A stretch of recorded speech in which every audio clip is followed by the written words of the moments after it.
প্রশ্ন করো না নারী তুমি কি পড়েছিলে। নারীর পোশাককে দোষারোপ করার আগে তুমি ধর্ষককে প্রশ্ন করো। পুরুষদের চোখের হেফাজত করা ফরজ, ছেলেদের পর্দা করা ফরজ। তুমি কেন সে নারীর দিকে তাকিয়েছো? তুমি কেন সে নারীর দিকে তাকিয়েছো? মেয়েদের জামা কাপড় না এই সমস্যা। এরা মেয়ে, একটা নিকাব পরা মেয়েকেও ধর্ষণ করা হয়েছে, একটা 6 মাসের শিশুকেও ধর্ষণ করা হয়েছে। তিনি যেহেতু আইনের আওতায়, আইন যেহেতু তার ক্ষেত্রে, আমার মনে হয় সাধারণ জনগণকে জিজ্ঞাসা করে আইন উপদেষ্টাকে প্রশ্নটা জিজ্ঞেস করা উচিত যে কেন আইন এখনো চুপ, তারা কেন ধর্ষকদের ধরতে পারছে না। আমার মনে হয় এটা আইনের ব্যর্থতা, এটা আইন উপদেষ্টার ব্যর্থতা, এটা আমি মনে করি। দুর্বলতা, অবশ্যই দুর্বলতা আছে, কারণ বাংলাদেশ এমন একটা দেশ যেখানে সবাই ধর্ষিতের পিছে ঘুরে, সবাই ধর্ষিতকে জিজ্ঞেস করে যে তোমাকে কেন কি হয়েছে না হয়েছে, এটা জিজ্ঞেস করে না যে কেন এরকম হয়েছে। তারা ধর্ষিতের পিছে ঘুরে। যেখানে ধর্ষক, যেই দেশে ধর্ষক জামিন পেয়ে যায়, আমার মনে হয় না সেই দেশে কোনোদিন উন্নতি সম্ভব। কারণ যেই দেশে ধর্ষকের মতো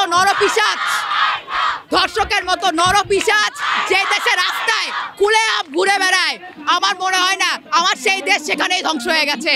কারণ তারা শুধুমাত্র নারীর নিরাপত্তা না, তারা একটা শিশুর নিরাপত্তা নিশ্চিত করতে পারে না। সেই দেশে উন্নতি সম্ভব না, আমি দুঃখিত। এটা আমার মনে হয় ওইসব আলেমদেরকে যারা নারীদেরকে দোষারোপ করে, নারী বিরোধী, আমার মনে হয় তাদেরকে জিজ্ঞেস করা উচিত।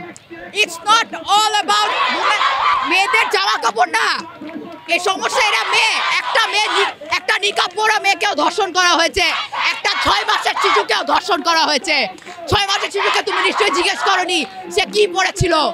একটা নিকাব পরা মহিলাকে তুমি জিজ্ঞেস করনি তুমি কেন এটা পড়েছিলে। তাকে ধর্ষণ করা হয়েছে। একজন ধর্ষক সে কখনো চিন্তা করবে না নারী কি পড়ে আছে। সে নারীকে দেখলেই তার মাথা খারাপ হয়ে যাবে, কারণ সে এভাবেই নষ্ট। তো নারীর পোশাককে দোষারোপ করার আগে নারী তুমি ধর্ষককে প্রশ্ন করো তুমি কেন সে নারীর দিকে তাকিয়েছো। তুমি কেন সে নারীর দিকে তাকিয়েছো, তাকে এভাবে প্রশ্ন করো। এভাবে প্রশ্ন করো না নারী তুমি কি পড়েছিলে। পুরুষদের চোখের হেফাজত করা ফরজ। এই জিনিসটা, এটা আমি ইসলাম ধর্ম অনুযায়ী বলছি, আমি ইসলাম ধর্ম অনুসারী। আমি যদি ইসলাম ধর্মের কথা বলি তাহলে পোশাক কোনো ব্যাপার না। ছেলেদের চোখের আবরুত, ছেলেদের পর্দা করা ফরজ। এই হাদিসটা আমার মনে হয় অনেক পুরুষের এটা শেখা উচিত। চুপ করে আছে, আমার মনে হয় এটা তাদের ব্যর্থতা আছে। তারা কেন চুপ করে আছে? কারণ আগে যখন ফ্যাসিস্টের আমল ছিল তখন হয়তো সেভাবে ধর্ষক প্রকাশ পেত না, কারণ প্রকাশ পাওয়ার কোনো সুযোগ ছিল না। কিন্তু এখন শুধু এই জিনিসগুলো প্রকাশ পায়, কারণ আমরা প্রকাশ করতে পারি। তাই এখন তারা কেন চুপ করে আছে? আইনের ব্যর্থতা দেখে তারা চুপ করে আছে কিনা, এটা আমার মনে হয় প্রশ্ন তাদেরকে করা উচিত। তারা কেন চুপ করে আছে? তাদের বিচার হওয়া উচিত মৃত্যুদণ্ড, কারণ মৃত্যুদণ্ডই সর্বোচ্চ শাস্তি।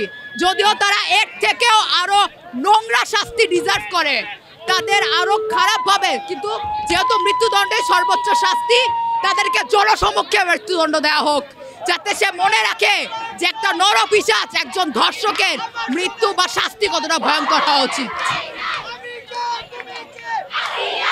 দাবি নিয়ে এসেছি যত তাড়াতাড়ি যতগুলো ধর্ষণ হয়েছে সবগুলা যত তাড়াতাড়ি সম্ভব আইনের আওতায় আনা হোক। কারণ অনেক ধর্ষককে জামিন দিয়ে দেওয়া হয়েছে, তারা রাস্তায় জামিনে ঘুরে বেড়াচ্ছে। এটা কোনো দেশ না। অথচ সবাই ধর্ষিতের পিছে ঘুরে ধর্ষিতকে জিজ্ঞেস করে, কিন্তু কেউ ধর্ষকের কথা জিজ্ঞেস করে না। এর জন্য আমার একটাই দাবি, আমাদের সবার একটাই দাবি, যত তাড়াতাড়ি সম্ভব ধর্ষককে আইনের আওতায় আনো।